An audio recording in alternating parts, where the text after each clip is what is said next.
Welcome back to the Noir Archive. Today, we open a secret archive from the ruins of the Third Reich and the cells of the Cold War. This is the dark history of Rudolf Hess, the man who knew too much, the prisoner who survived everyone, and the secret operation that remains shrouded in shadows. What really happened in Spandau? Berlin, 1987. Spandau Fortress stands like a red brick monster in the heart of the divided city. In the shadow of walls meters thick, a ridiculous absurdity is unfolding. This giant prison, with a capacity for over 600 inmates, now serves a single soul. A ghost bearing the title, Prisoner Number 7. Under the dim, flickering yellow lights of the long, endless corridors, a 93-year-old man sits motionless. Rudolf Hess. Once the powerful deputy Führer second only to Hitler, he is now just a trembling, gaunt creature, imprisoned in absolute solitude. Imagine, the United States, the Soviet Union, Great Britain, and France, four superpowers growling at each other during the Cold War, together signed a strange agreement.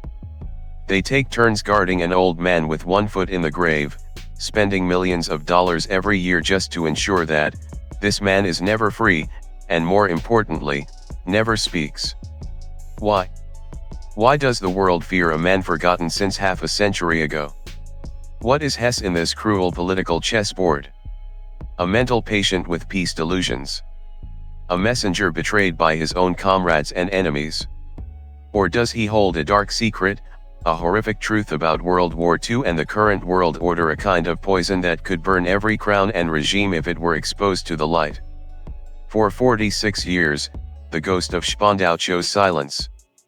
But today, at the Noir Archive, we will reopen the sealed files, walking through the foggy corridors of history to seek the final answer. Welcome to the darkest chapter of modern history, the Spandau Ghost. The night of May 10, 1941. While all of Europe was writhing under the fascist boot and London was struggling under the rain of bombs from the Blitz campaign, an iron ghost detached itself from the runway at Augsburg, Germany. It was a Messerschmitt Bf 110, piloted by one of the strangest pilots in history, Rudolf Hess. No escort squadron, no official sortie order. Only one man, a compass pointing towards Scotland, and a mad plan burning in an obsessed brain. Look into Hess's eyes back then through the dim light of the dashboard. Those were the eyes of blind loyalty, a religious-like faith dedicated to Adolf Hitler. Hess did not fly away to betray, he flew away to save his Führer. In Hess's delusional mind, he hallucinated that he was a lone knight, a peace messenger who could convince the British Empire to join hands with Germany to destroy the Bolshevik monster in the East. A self-conceived peace plan, without diplomacy, without permission. Only instinct and extreme recklessness. When Hess parachuted into a field near Glasgow, the true noir darkness began to descend. Instead of being welcomed by high-level politicians as expected, he was surrounded by farmers wielding pitchforks and then by intelligence agents with cold stares. Imagine a damp interrogation room, thick with the smell of cheap tobacco and Scottish fog outside the window. Under the light shining directly into his face, Hess began to give broken, delirious testimony about a grand alliance. But in London, Winston Churchill was not moved. To the British Lion, Hess was nothing more than a gift from heaven, but full of suspicion. Churchill coldly ordered, "Hold him. Treat him as a prisoner of war, but do not let him die." At the same time in Berlin, an earthquake erupted. Hitler went insane. Files were thrown scattered across the Reich Chancellery office. To save face, Goebbels' propaganda machine immediately labeled Hess a mental patient, a madman with hallucinations. Hess's absolute loyalty was met with the most ruthless abandonment. In one night, the powerful deputy Führer became a man without a country, a ghost rejected by both sides. But, stop for a moment. Amid these dark documents, a chilling question still lingers like cigarette smoke: did Hess really act alone? British secret agents and later declassified files hint at an even more horrific truth. Was there a secret peace party within the British royal family, those who opposed Churchill who secretly sent signals to lure Hess? Or was this actually a perfect intelligence trap by MI6, a psychological warfare game aimed at sowing division within the German high command? Hess flew into the darkness of Scotland hoping to become a hero, but he did not know that he had just entered a maze with no exit. A maze built of lies, betrayal, and secrets that both Britain and Germany wanted to take to the grave. That flight did not lead to peace, it led Hess straight into an eternal dungeon, where the truth was suffocated by the coldness of stone walls. 1945. The city of Nuremberg was nothing but a desolate ruin, but in the palace of justice, a blinding and cruel light was shining on the faces of crime. Among the rows of defendants, where the butchers of the Third Reich bowed their heads, there was a man who made the whole world shudder, not because of brutality, but because of his presence like a misplaced ghost. Rudolf Hess. Observe him through the lenses of war correspondence. A deputy Führer who once stood above tens of thousands, now just a soulless corpse with deep sunken eyes, dark as two abysses. While Goering or Ribbentrop anxiously defended their lives, Hess sat there, nonchalantly reading a cheap novel or looking at the ceiling with a mysterious smirk. When the horrific films of the concentration camps, piles of human bodies, crematoriums still smelling of smoke were shown before the court, the entire room fell silent in disgust. Only Hess, he laughed. A dry, expressionless laugh, as if he were watching a dark comedy movie whose script only he understood. Hess's behavior at Nuremberg was a puzzle for psychologists and judges alike. He declared he had total amnesia. He did not remember who he was, did not remember Hitler, did not remember the flight to Scotland. But then, at the most pivotal moments, his memory strangely recovered just to make defiant statements. This contrast created a thick noir atmosphere. Was this the collapse of a brain under too much pressure, or a perfectly staged performance to hide secrets that Hess was never allowed to reveal? And it was from here that a legal and political war began to break out behind closed doors. Prosecutors faced a bitter paradox. Hess had been held in Britain since 1941, meaning he did not directly participate in the most horrific phase of the final solution. Yet, when the sentence was pronounced on October 1, 1946, while those who directly operated the killing machine received death sentences or fixed terms, Rudolf Hess received the heaviest sentence a person could receive without stepping onto the gallows: life imprisonment. Why? Why was a madman who did not directly have blood on his hands imprisoned forever? The answer does not lie in justice, but in a political trap called the Cold War. When the sentence was carried out, the world was no longer a unified anti-fascist bloc. The Iron Curtain began to fall. To the Soviet Union, Hess was not a prisoner, but a valuable hostage. Stalin and his successors believed that Hess's 1941 flight was a plot between Germany and Britain to together destroy the Soviet Union. They feared that if Hess were released, he would reveal some secret underground agreements of the West. Therefore, Moscow resolutely vetoed all pardon efforts for humanitarian reasons. To the Russians, Hess had to die in prison to pay for the pain their nation had suffered. Spandau, the prison where Hess was taken, was no longer a place for criminal rehabilitation, it became a miniature psychological battlefield. Every step Hess took in the prison yard was a tug of war between East and West. Every meal he ate was monitored by the four powers lurking around each other. Hess had entered Nuremberg with a defiant smile, but when the iron doors of Spandau slammed shut behind him, he finally understood that he had been sentenced by a power even more terrifying than a court. It was the eternal hatred of the victors who were dividing up the world. His sentence was not to end a crime, but to begin an endless imprisonment in the darkness of political conspiracies without end. Welcome to the hell called Spandau. Imagine a giant fortress, a red brick labyrinth that could hold hundreds of prisoners, but for its final 20 years, it was reserved for just one man. Rudolf Hess wasn't just imprisoned by stone walls, he was imprisoned in a system of cruel rules designed to erase humanity. In Spandau, time seemed to stand still. The rules were harsh to the point of absurdity. Prisoner number 7 was not allowed to shake hands with anyone, including the guards who had seen him every day for decades. The past was a forbidden zone. Hess was not allowed to mention Hitler's name, speak of the Third Reich, or the 1941 flight. Every letter he sent to his wife and son passed through the cold eyes of 4 censorship boards. They used scissors to shred inappropriate paragraphs, leaving his family with tattered scraps of paper as jagged as his own torn life.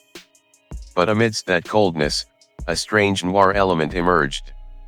Spandau was the only place in the world where American, British, French, and Soviet soldiers had to work together during the height of the Cold War.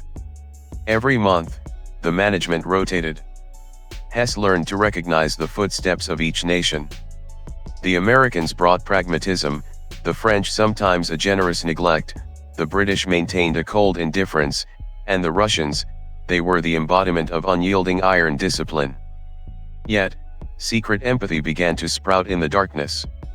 Young guards, born long after the World War ended, saw in Hess not a Nazi monster, but a poor, trembling old man trying to tend to a few tomato plants in a small garden patch. There were smuggled cigarette packs, whispers of world news through the door slots. The captors realized they, too, were prisoners of this monstrous detention system. As the years passed, Rudolf Hess transformed. From a proud war criminal, he became a living ghost, a walking skeleton with bushy eyebrows and a hollow gaze. Outside the walls, Hess's family, especially his son Wolf Rudiger, made desperate efforts to rescue his father. They sent thousands of petitions to the United Nations, to international courts, pleading for humanity for an old man dying slowly in solitude. But the response was only a terrifying silence from Downing Street and the White House. Why? Why did democratic governments insist on keeping a 90-year-old man behind bars until his final breath? That silence reeks of a conspiracy. Because in the darkness of his cell, Hess never stopped writing. Secret notes, written on scraps of toilet paper or hidden in the solace of his shoes, began to be smuggled out through guards who felt sympathy for him. What did Hess write? Those writings did not speak of remorse. They spoke of secret talks in Madrid, of secret treaties between Britain and Germany before 1941, and of the truth behind the death of the Duke of Kent. These documents hinted that the Allies were not as clean as history portrays. They feared that if Hess stepped outside, he would be an information bomb that could destroy the legitimacy of the entire post-war world order. Spandau was not a prison to punish crimes, it was a mausoleum to bury truths that were never allowed to see the light of day. August 17, 1987. A sweltering afternoon in Berlin. In the small garden behind Spandau Prison, where prisoner number 7 usually sat in the sun, an American guard discovered a horrific sight. Rudolf Hess, a 93-year-old man, was lying motionless with an electrical cord wrapped around his neck, hanging inside a small wooden hut. The official announcement was made shortly after: suicide due to depression. The world breathed a sigh of relief as the final burden of the World War was lifted. But in the darkness of autopsy rooms and sealed records, another story, darker, more ruthless, began to emerge. This is when the noir nature of history rises most powerfully. Stop and reflect on this absurdity. How could a 93-year-old man, whose hands trembled so much he couldn't button his own shirt or tie a necktie, be lucid and strong enough to perform a complex noose knot with an electrical cord? How could he hang himself when the height of the hut and his exhausted physical state made it physically impossible? Hess's private doctor, Hugh Thomas, upon seeing the body, was stunned to find unusual bruises. These were not marks of a self-inflicted hanging. The horizontal gashes on the neck and the scratches on the body indicated a desperate struggle. Someone was in that hut with Hess. Someone had strangled him from behind before staging a clumsy suicide scene. Suspicion grew thick looking at what happened immediately after. Within just 48 hours of Hess's death, Allied authorities ordered Spandau Prison to be razed to the ground. The fortified stone walls, the wooden hut crime scene, and all of Hess's personal belongings were crushed into dust and dumped into the North Sea. Why the rush to destroy a historical monument? The only answer: to erase all traces of a high-level assassination. So, who was the killer in the dark? The most terrifying theory points toward London. At that time, Mikhail Gorbachev was implementing the glasnost policy, and there were signals that the Soviet Union was ready to release Hess for humanitarian reasons. For British intelligence, MI6, this was a disaster. If Hess were free, he would no longer be bound by Spandau's law of silence. He would write memoirs. He would speak of secret deals between Britain and Germany in 1941, of secrets that could collapse the reputations of Western political icons. A forbidden file needed to be closed forever. Rudolf Hess did not die of old age, nor did he die of despair. He died because the truth he held had become too dangerous for a world wanting to forget the past. In the gloomy garden of Spandau, the last ghost of the Third Reich was strangled not by an electrical cord, but by the cold hands of those who write history. Spandau Prison is no more. The last red bricks have been crushed, the traces of cell number 7 completely erased to prevent any cult of personality. But can one truly erase a ghost? Rudolf Hess was not merely an obsolete historical figure. He was a symbol, a keloid scar on the face of the 20th century that neither East nor West wanted to mention again. For 46 years, Hess was not a prisoner of justice, but a prisoner of secrets. He was the scapegoat for the eternal hatred of the Soviet Union, and the constant fear of British intelligence. A man who lived too long, knew too much, and died exactly when the truth was about to have a chance to speak. The final message the Spandau ghost left us lies not in grand declarations, but in the terrifying silence of classified files. Truth, in the world of noir, is often not a bright light, but something buried deepest under the thick dust of national archives. When Rudolf Hess drew his last breath in the wooden hut on that summer afternoon in 1987, the secret of the fateful flight of 1941 also vanished forever into the darkness. What remains are only theories, suspicions, and an anonymous grave raised flat. History is sometimes not written by the winners, but woven by those best at hiding. Thank you for joining us on this journey deep into the dark corners of the past. Do you believe the official suicide report, or do you believe the bruises on the neck of an old man with no strength left? Is our world being built on clear truths, or on forbidden files that have never been declassified? I am the narrator from the Noir Archive. Leave your thoughts in the comments, and never stop questioning what history deliberately hides. Goodbye, and be wary of the ghosts still lurking in the present.